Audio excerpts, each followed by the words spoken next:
നിഅമതാനി, രണ്ട് അനുഗ്രഹങ്ങൾ. ഈ അനുഗ്രഹം കൊണ്ട് ശരിക്കും സ്വർഗം വാങ്ങാനും കഴിയും, നരകത്തിന് പോകാനും കഴിയും. പൂട്ട് അവിടെയുള്ളത്, ചാവി നിന്റെ കയ്യിലുള്ളത്. വേണ്ടത് നീ ചെയ്യണം.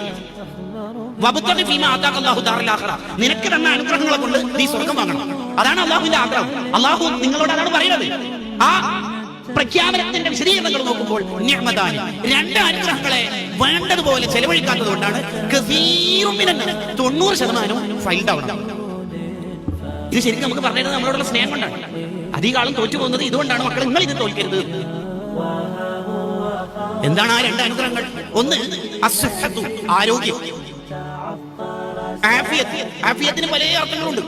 മരണപ്പെട്ടയാൾക്കും മയ്യത്തുസ്കാരത്തിലെ ദുആക്ക് ആഫിയത്ത് കൊടുക്കണേന്ന് പറയുന്നുണ്ടല്ലോ. അവിടെ ആരോഗ്യം മാത്രമല്ല, അവിടെ സൗഖ്യം, സുഖം, നേരത്തെ ഉള്ളതിനേക്കാൾ നല്ല സുഖം കൊടുക്കണം. ആഫിയത്തിന് 10 അർത്ഥങ്ങളുണ്ട്. ഹിസ്ബുൽ ബഹറിന്റെ ശറഹിലുണ്ട് ആ 10 അർത്ഥം. ഇപ്പൊ അതിലേക്കൊന്നും പോകുന്നില്ല. ആരോഗ്യം,